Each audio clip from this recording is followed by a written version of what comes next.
اعوذ باللہ من الشیطان الرجیم بسم اللہ الرحمن الرحیم۔ معزز خواتین و حضرات، عزیز طلباء و طالبات، ڈیلی قرآن کلاس میں آپ سب کو خوش آمدید۔ امید کرتا ہوں کہ آپ سب خیر و عافیت کے ساتھ ہوں گے۔ آج کا ہمارا سبق تیسرا پارہ سورۃ البقرہ آیت نمبر 258۔ پہلے لفظی ترجمہ سماعت فرما لیں، اس کے بعد ہم با محاورہ ترجمہ اور تفسیر کو بیان کریں گے۔ علم تارا، آ کیا، لم نہیں، تارا آپ نے دیکھا، الا طرف، الذی جس نے، حاجہ جھگڑا کیا، ابراہیم ابراہیم سے، فی میں ربہ اس کے رب، ان کہ آتاہو اسے دی، اللہ اللہ نے، الملک کا بادشاہی، اذ جب، قال کہا، ابراہیم ابراہیم نے، ربی میرا رب، الذی جو، یحیی زندہ کرتا ہے، ویمیت اور مارتا ہے، قال اس نے کہا، انا میں، احیی زندہ کرتا ہوں، و امیت اور میں مارتا ہوں، قال کہا، ابراہیم ابراہیم نے، فإن پس بے شک، اللہ اللہ، یأتی نکالتا ہے، بالشمسی سورج کو، من سے، المشرقی مشرق سے، فأتی بہا پس تو لے آ، فأتی پس تو لے آ، بہا اس کو، من المغربی مغرب سے، فبہتا پس لاجواب ہو گیا، الذی جس نے، کفر کفر کیا، واللہ اور اللہ، لا یہدی ہدایت نہیں دیتا، القوم قوم، الظالمین ظالم، ظالم کی جمع ہے ظالمین۔ اب ہم اس آیت مبارکہ کے با محاورہ ترجمے کے ساتھ ساتھ تفسیر کو بیان کرتے ہیں۔ اس آیت مبارکہ کے اندر اللہ رب العالمین نے حضرت ابراہیم علیہ السلام اور نمرود کے درمیان ہونے والے مناظرے کو بیان فرمایا ہے، مکالمے کو بیان فرمایا ہے۔ ان دونوں کے مابین گفتگو ہوئی، اللہ پاک نے اس گفتگو کو قرآن مجید کے اندر من و عن اختصار کے ساتھ بیان فرما دیا۔ اس آیت کا پچھلی آیت کے ساتھ ربط جانیے۔ اللہ رب العالمین نے فرمایا کہ میں مومنوں کا مددگار ہوں، اللہ مومنوں کو نکال کے لے آتا ہے اندھیروں سے نور کی طرف، اور کافروں کے مددگار شیطان ہیں، اور شیطان کافروں کو لے جاتا ہے نور سے اندھیروں کی طرف۔ اب اس بات کو اللہ پاک نے جو اصول بیان فرمایا آیت نمبر 257 میں، 257 نمبر آیت کے اندر، اللہ پاک نے اس کے ثبوت کے لیے 3 مثالیں اس رکوع کے اندر دی ہیں۔ جس رکوع کی آیت ابھی ہم پڑھ رہے ہیں، اللہ پاک نے یہاں 3 مثالیں بیان فرمائی ہیں۔ آنے والی گفتگو کے اندر 2 مثالیں بھی بیان ہو جائیں گی۔ یہاں ایک مثال بیان ہو رہی ہے کہ حضرت ابراہیم علیہ السلام، اللہ رب العالمین کی جانب سے ان کا قلب، ان کا دماغ، ان کا شعور وہ منور تھا، ہدایت کے نور سے فیض یاب تھا۔ انہیں براہ راست اللہ رب العالمین نے اپنی بارگاہ سے نور خاص عطا کر رکھا تھا، اور اس نور خاص کے ساتھ انہوں نے نمرود کا مقابلہ کیا، نمرود کا سامنا کیا۔ نمرود کے مددگار چونکہ شیطان تھے، تو شیطان جو تھے وہ اسے نکال کے لے کر جا رہے تھے نور سے اندھیروں کی طرف۔ اب اس آیت مبارکہ کا مطلب آپ بخوبی جان سکیں گے، لیکن یہاں ایک بات پہلے اور جان لیجئے۔ اب اس کا پس منظر کیا ہے، تھوڑا سا پس منظر پہلے جان لیجئے۔ نمرود عراق کا بادشاہ تھا، پورے عراق کے اوپر اس کی حکومت قائم تھی، اس کی سطوت، اس کا روب، اس کا دبدبہ، اس کا تمطراق، اس کا جاہ و جلال، وہ پوری طرح پورے عراق کے اوپر قائم تھا۔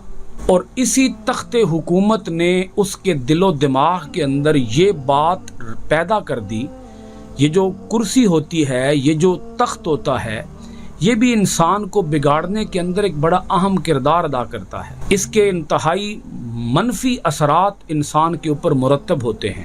یہ جو کرسی کے اوپر لوگ بیٹھے ہوتے ہیں، تخت حکومت کے اوپر جو لوگ بیٹھے ہوتے ہیں، جنہوں نے پوری سلطنت کا تاج اپنے سر کے اوپر سجایا ہوتا ہے، ان کا اس کے اثرات سے محفوظ رہنا یہ بڑا مشکل امر ہے۔ بڑے خال لوگ ایسے ہوئے کہ جو اس کرسی کے برے اثرات سے محفوظ رہ سکے۔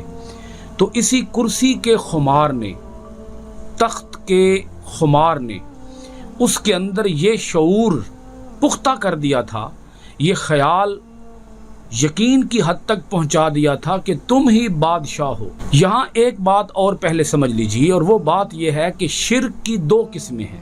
دنیا کے اندر جن لوگوں نے شرک کا ارتکاب کیا وہ دو قسم کے لوگ ہیں۔ ایک وہ ہیں جو پتھروں کو، بتوں کو، درختوں کو، سورج چاند کو، سیاروں ستاروں کو، گائے وغیرہ کو وہ خدا مانتے ہیں، اور خدا کی طرح ہی جس طرح کہ اللہ رب العالمین کی عبادت کی جاتی ہے اسی طرح انہیں پوجتے ہیں۔ یہ ہے شرک فی العبادت، عبادت کے اندر شرک۔ ایک دوسری قسم کا شرک ہے، اب وہ کیا ہے؟ وہ یہ ہے کہ ایک شخص جو ہے وہ اپنے حاکم مطلق ہونے کا دعویٰ کرے کہ میں حاکم مطلق ہوں، میرا حکم اس طرح مانا جائے جس طرح کہ خدا کا حکم مانا جاتا ہے۔ اسی دوسری قسم کے شرک میں مبتلا تھا۔ وہ لوگوں سے اپنی تعظیم کرواتا تھا اور وہ خود اپنے آپ کو حاکم مطلق مانتا تھا، یعنی کہ سب میرے سامنے جواب دہ ہیں۔ نمرود کا اپنے بارے میں خیال یہ تھا کہ میرے سامنے سب جواب دہ ہیں لیکن میں کسی کے سامنے جواب دہ نہیں ہوں۔ آپ اسے کہہ لیں شرک فی الحاکمیت۔ وہ حاکمیت میں شرک کرتا تھا۔ ہمارا ایمان کیا ہے؟ جب ہم پڑھتے ہیں لا الہ الا اللہ محمد الرسول اللہ صلی اللہ علیہ وآلہ وسلم، تو ہم نے سب سے پہلے یہ کہا کہ کوئی معبود نہیں اور کوئی حاکم نہیں۔ اگر آپ اس کے دو معنی اس وقت ذہن کے اندر رکھ لیں تو آپ کے لیے بات سمجھنا خاصا آسان ہو جائے گا۔ وہ اپنے الہ ہونے کا دعوے دار نہیں تھا، وہ حاکم مطلق ہونے کا دعوے دار تھا۔ تو ہم جب کہتے ہیں لا الہ تو ہم کہتے ہیں کہ ہمارے اوپر حکم بھی صرف اللہ رب العالمین کا چل سکتا ہے۔ ہم کسی ایسے بادشاہ کو نہیں مانتے جو بادشاہ ہمارے اوپر اپنا آرڈر چلائے، اپنا حکم چلائے۔ ہم اللہ کا حکم مانتے ہیں۔ ہمارے اس وجود کے اوپر، ہماری اس دھرتی کے اوپر صرف اور صرف اللہ کا اور اللہ کے رسول کا آرڈر چل سکتا ہے، اور کسی کا آرڈر نہیں چل سکتا۔ یہ مسئلہ تھا اس نمرود کا کہ وہ اپنے آپ کو حاکم مطلق خیال کرتا تھا، اپنے آپ کو ڈکٹیٹر خیال کرتا تھا، اپنے آپ کو آمر خیال کرتا تھا۔ آمر یعنی حکم دینے والا، امر دینے والا، کہ صرف میں امر دے سکتا ہوں، بس اس میری سلطنت کے اندر آرڈر چلے گا تو صرف میرا آرڈر چلے گا اور کسی کا آرڈر نہیں چلے گا۔ کوئی اور ایسا نہیں ہے کہ میں کسی کا حکم مانوں، سب میرے حکم مانیں گے۔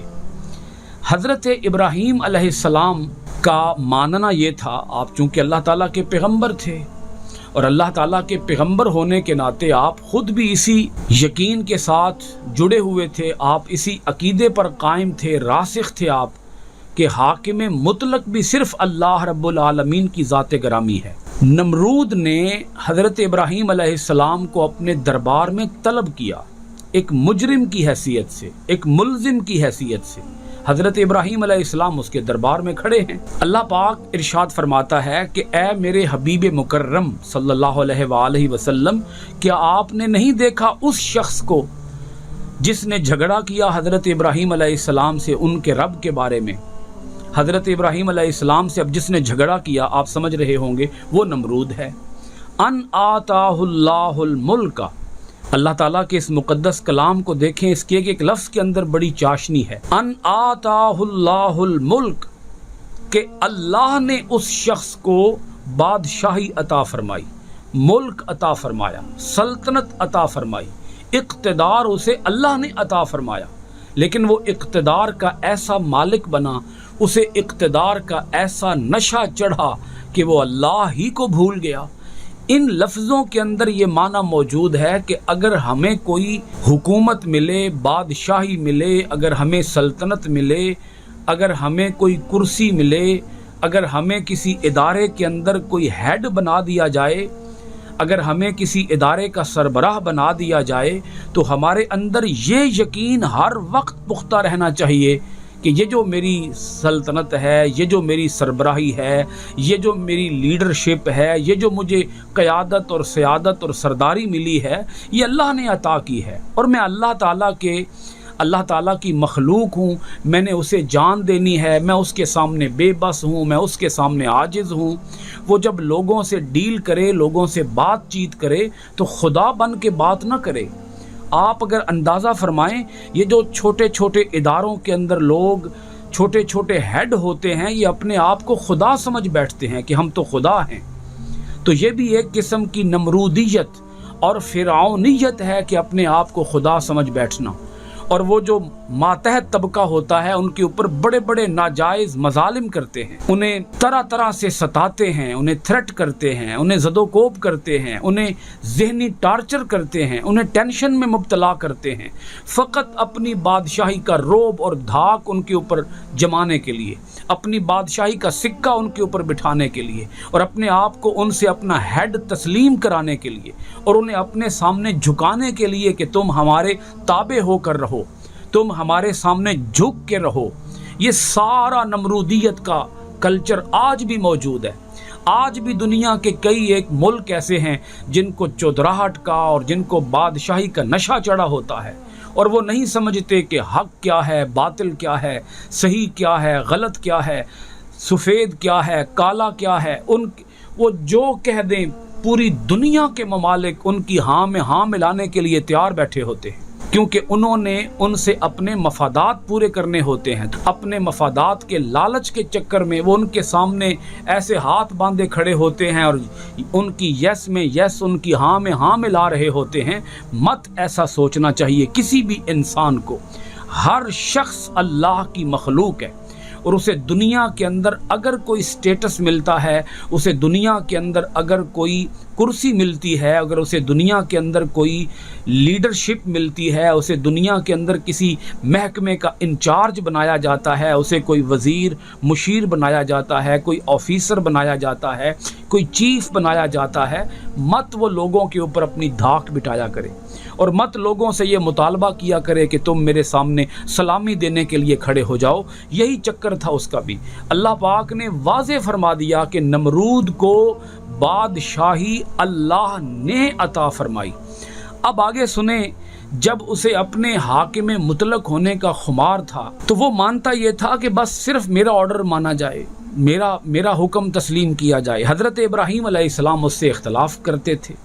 آپ کا ماننا یہ تھا کہ نہیں، آرڈر دینے کی اتھارٹی اللہ کے پاس ہے۔ اذ قال ابراہیم ربی الذی یحیی و یمیت، تو اس نے پوچھا بلا کر، نمرود نے اپنے تخت کے اوپر وہ براجمان تھا، اور اس نے پوچھا حضرت ابراہیم علیہ السلام سے کہ آپ بتائیں آپ کا رب کون ہے، ذرا مجھے بھی تو پتہ چلے۔ رب تو میں ہوں، حاکم تو میں ہوں، بادشاہ تو میں ہوں، آپ کس بادشاہ کو مانتے ہیں، آپ کس رب کو مانتے ہیں؟ تو حضرت ابراہیم علیہ السلام نے بڑی قرین عقل بات ارشاد فرمائی، اور ایسی بات ارشاد فرمائی کہ جس کے اندر بڑی لاجک تھی۔ اگر نمرود تھوڑی سی دیر کے لیے بھی حضرت ابراہیم علیہ السلام کے بارے میں سوچتا کہ وہ مجھے کیا جواب دے رہے ہیں، لیکن اس نے ذرہ برابر بھی، ایک لمحے کے برابر بھی اس نے سوچنا گوارا نہ کیا۔ اب سنیں حضرت ابراہیم علیہ السلام کا جواب کیا تھا۔ ربی الذی یحیی و یمیت، آپ نے بڑا پیارا، عمدہ، خوبصورت، ایمان سے بھرا ہوا، ایمان سے لبریز جواب ارشاد فرمایا، میرا رب تو وہ ہے، تو میرا رب نہیں ہے۔ میرا رب تو وہ ہے جو زندہ بھی کرتا ہے، جو مارتا بھی ہے، موت و حیات کا مالک وہ ہے۔ تو موت و حیات کا مالک نہیں ہے، نہ تو کسی کو مار سکتا ہے، نہ تو کسی کو زندہ کر سکتا ہے۔ تجھے کسی نے پیدا کیا ہے اور وہی تجھے مارے گا، تو تو کہتا ہے کہ زندگی موت کا مالک بھی میں ہوں؟ نہیں، تو مالک نہیں ہے، مالک کوئی اور ہے۔ اچھا، جس انسان کا یہ عقیدہ پختہ ہو جائے کہ موت و حیات کا مالک صرف اللہ رب العالمین ہے، آپ یقین جانیں وہ دنیا کی کسی طاقت سے ڈر نہیں سکتا۔ آپ دیکھیں نا، ہمارے ملکوں کے اندر ہمارے شہروں کے اندر ایسے لوگ ہوتے ہیں کہ جن سے پھر دنیا ڈرتی ہے. لوگ ان کے سامنے ہاتھ باندھے اسی لیے تو کھڑے ہوتے ہیں کہ اگر ان کی ہاں میں ہاں نہ ملائی اور ان کے یس کے اندر ہم نے نو کہہ دیا تو کہیں ایسا نہ ہو کہ یہ بادشاہ سلامت ہماری گردن اتار دیں، کہیں ایسا نہ ہو کہ ہم جواب سے ہاتھ دھو بیٹھیں، کہیں ایسا نہ ہو کہ ہم جو ہے وہ ہمیں اپنی جان کے لالے پڑ جائیں، ہمارا روزگار ہم سے چھین لیا جائے، ہمیں ملازمت سے نکال دیا جائے. طرح طرح کے مفادات ہوتے ہیں نا ہمارے، ان مفادات کو پورا کرنے کے لیے ہم پھر دوسروں کو موت و حیات کا مالک بھی سمجھ بیٹھتے ہیں کہ یہی موت و حیات کے مالک ہیں. لیکن یہ ایمان کی پختگی تھی حضرت خلیل حضرت ابراہیم علیہ السلام کی کہ آپ علیہ الصلاۃ والسلام نے بڑے زوردار طریقے سے ارشاد فرمایا میرا رب وہ ہے جو موت اور حیات کا مالک ہے. تو کیا تو موت و حیات کا مالک ہے؟ اس نے کہا قال، اس نے کہا انا احیی و امید، میں بھی زندہ کرتا ہوں میں بھی مارتا ہوں. اچھا، اب اگر میں اس جملے پر غور کروں تو مجھے جو بات سمجھ آ رہی ہے وہ یہ سمجھ آ رہی ہے، یہاں بھی اور ہی سے معاملہ آپ کو بڑا کلیئر سمجھ آئے گا. میرا خیال یہ ہے کہ وہ یہ نہیں کہہ رہا تھا کہ میں ہی زندہ کرتا ہوں اور میں ہی مارتا ہوں، بلکہ وہ یہ کہہ رہا تھا کہ میں بھی زندہ کرتا ہوں اور میں بھی مارتا ہوں. یعنی اس نے اللہ کے موت و حیات کے بادشاہ ہونے کا یا موت و حیات کے مالک ہونے کا انکار نہیں کیا. اس نے صرف یہ کہا کہ میں بھی مارتا ہوں میں بھی زندہ کرتا ہوں. وہ شرک کر رہا تھا، منکر نہیں تھا، وہ اللہ کا وہ انکار نہیں کر رہا، اللہ تعالیٰ کو وہ کسی نہ کسی طریقے سے مانتا ہی تھا. کہیں نہ کہیں اس کے ضمیر کے اندر یہ آواز موجود تھی، اس کو اندر سے پتا تھا کہ موت و حیات کا مالک میں نہیں ہوں، موت و حیات کا مالک کوئی اور ہے. لیکن وہ کہہ رہا تھا کہ میں بھی زندہ کرتا ہوں میں بھی مارتا ہوں. تو ایک روایت یہاں بیان کی جاتی ہے، وہ روایت یہ ہے کہ اس نے دو لوگ بلائے، ایک بے قصور تھا اور ایک قصوروار تھا. تو جو بے قصور تھا اس نے اسے قتل کر دیا، اسے پھانسی دے دی، اسے لٹکا دیا، ہینگ کر دیا. اسے بے قصور تھا وہ. تو اس نے کہا کہ دیکھو میں نے اسے مار دیا ہے، میں نے اسے موت کی نیند سلا دیا ہے، دیکھ لو میں بھی مارتا ہوں. پھر اس نے ایک اور شخص بلایا جو کہ قصوروار تھا، اسے قید کی سزا تھی، تو اس نے اسے قید خانے سے بلایا اور اسے رہا کر دیا، اور رہا کر کے کہا کہ دیکھو کہ میں نے اسے زندہ کر دیا ہے، اسے زندگی بخش دی ہے میں نے. اگرچہ اس کی یہ لاجک بالکل بے تکی سی تھی، بے سر و پا تھی، ایک بھونڈی سی دلیل تھی، اس کی کوئی جواز نہیں بنتا تھا. حضرت ابراہیم علیہ السلام کی دلیل کا کوئی یہ جواب نہیں بنتا تھا، یہ کوئی توڑ نہیں تھا اس کا. لیکن اس نے پورے اپنے محل کے اندر اپنے درباریوں کے سامنے اس نے اپنی فتح کا اعلان کر دیا کہ دیکھ لو حضرت ابراہیم علیہ السلام میرے سامنے ہار گئے ہیں. جو حضرت ابراہیم علیہ السلام نے کہا ہے میں نے بڑے زبردست طریقے سے اس کا رد کر دیا ہے. اب حضرت ابراہیم علیہ السلام کا کام چونکہ دعوت تھا، آپ اسے کنونس کرنے کے لیے آئے تھے، آپ اسے کوئی جھگڑنے کے لیے نہیں آئے تھے. اگر آپ اس کی لاجک کے پرخچے اڑانا چاہتے تو آپ اس کے پرخچے اڑا سکتے تھے، آپ اس کی اس دلیل کے بخیے ادھیڑنا چاہتے آپ ادھیڑ سکتے تھے، اس کی اس دلیل کو کمزور ثابت کرنا چاہتے آپ کر سکتے تھے. لیکن مبلغ کا کام، داعی کا کام، اسلام کی دعوت دینے کا کام لڑائی کو طول دینا نہیں ہوتا، اصل پوائنٹ کی طرف آنا ہوتا ہے. حضرت ابراہیم علیہ السلام فی الفور اپنے اصل پوائنٹ کی طرف آ گئے. وہ الجھانا چاہتا تھا آپ کو بحث کے اندر. بحث نہیں کرنی چاہیے. بحثیں بہت سی ہماری بحثیں ایسی ہوتی ہیں جو نتیجہ خیز نہیں ہوتی. گھنٹوں ہم بیٹھ کے سر کھپاتے رہتے ہیں، ایک دوسرے کو سوال جواب دیتے رہتے ہیں، حاصل کچھ بھی نہیں ہوتا. اس کی وجہ یہ ہے کہ ہم اصل پوائنٹ سے ہٹ جاتے ہیں. حضرت ابراہیم علیہ السلام کو اس نے پوائنٹ سے ہٹانا چاہا کہ آپ اس پر بات کریں کہ موت حیات کا مالک تو میں بھی ہوں، میں بھی مار سکتا ہوں، میں بھی زندہ کر سکتا ہوں. حضرت ابراہیم علیہ السلام فی الفور آپ نے اپنی دلیل بدل ڈالی، آپ نے دوسری دلیل قائم کر دی. قال ابراہیم، حضرت ابراہیم علیہ السلام نے ارشاد فرمایا فإن اللہ یأتی بالشمس من المشرق فأتی بها من المغرب. حضرت ابراہیم علیہ السلام نے ارشاد فرمایا کہ بے شک میرا اللہ وہ ہے جو سورج کو مشرق سے طلوع کرتا ہے تو ٹھیک ہے اگر تجھے بھی رب بننے کا دعویٰ ہے، حاکم مطلق بننے کا دعویٰ ہے، تو یہ سمجھتا ہے کہ میرے اشاروں پر دنیا ناچتی ہے، فوج مجھے سلامی پیش کرتی ہے، تو ٹھیک ہے آ جا، میدان میں آ جا، ابھی دودھ کا دودھ پانی کا پانی ہو جائے گا، تو بس اتنا سا کام کر، فَأْتِي بِهَا مِنَ الْمَغْرِبِ، تو سورج کو مغرب سے طلوع کر کے دکھا۔ اچھا، ایک پوائنٹ آف ویو یہ بھی ہے کہ نمرود سورج کا اوتار اپنے آپ کو سمجھتا تھا۔ اوتار کا مطلب یہ ہے کہ سورج کا مظہر سمجھتا تھا، سورج کا بروز سمجھتا تھا کہ میں بھی سورج کا عکس ہوں، کہ جس طرح سورج پوری دنیا کے اندر روشنی پہنچاتا ہے، اسی طرح میں بھی پوری دنیا کے اندر روشنی پہنچاتا ہوں، پوری دنیا کے اندر میرا آرڈر چلتا ہے۔ تو حضرت ابراہیم علیہ السلام نے وہ بات ارشاد فرمائی کہ جس کا اس کے پاس ایک ذرے کے برابر بھی جواب نہیں تھا۔ حضرت ابراہیم علیہ السلام نے ارشاد فرمایا کہ لا، اگر تو نے ایک شخص کو زندگی دے دی ہے اور ایک شخص کو تو نے مار دیا ہے تو چلو کوئی بات نہیں، ہم تمہیں یہ والی بات نہیں سمجھاتے، چونکہ ہو سکتا ہے کہ تمہاری کھوپڑی چھوٹی ہو، عقل چھوٹی ہو اور موٹی عقل ہو، اور تمہاری عقل کے اندر یہ بات نہ آ رہی ہو، تو ہم اپنی دلیل بدل ڈالتے ہیں۔ ٹھیک ہے اگر تو بھی حاکم مطلق اپنے آپ کو سمجھتا ہے اور تو یہ سمجھتا ہے کہ اس دھرتی کے اوپر آرڈر میرا ہی چلتا ہے، تو لا پھر اپنا آرڈر کر، سورج کو آرڈر کر اپنا کہ وہ آج جو ہے وہ مغرب سے طلوع ہو جائے۔ اگر سورج جو ہے وہ مشرق سے طلوع ہونے کی بجائے مغرب سے طلوع ہو گیا تو میں تجھے خدا مان لوں گا، تیری بادشاہی کو اور تیرے رب ہونے کا میں اقرار کر دوں گا۔ اب جب اس نے یہ بات سنی تو اس کے طوطے اڑ گئے، اس کے اوسان خطا ہو گئے، اس نے اپنی انگلی اپنی دانتوں کے اندر دے لی، ششدر رہ گیا، ہکا بکا رہ گیا، اس کے پاؤں کے نیچے سے جیسے زمین نکل گئی ہو۔ اللہ پاک ارشاد فرماتا ہے فَبُہِتَ الَّذِي كَفَرَ، کفر مبہوت ہو کر رہ گیا، کفر کے پاس کوئی جواب نہیں تھا، نمرود کے پاس کوئی جواب نہیں تھا۔ اور اللہ پاک ارشاد فرماتا ہے وَاللَّهُ لَا يَهْدِي الْقَوْمَ الظَّالِمِينَ، اللہ ظالم لوگوں کو کبھی ہدایت عطا نہیں فرماتا۔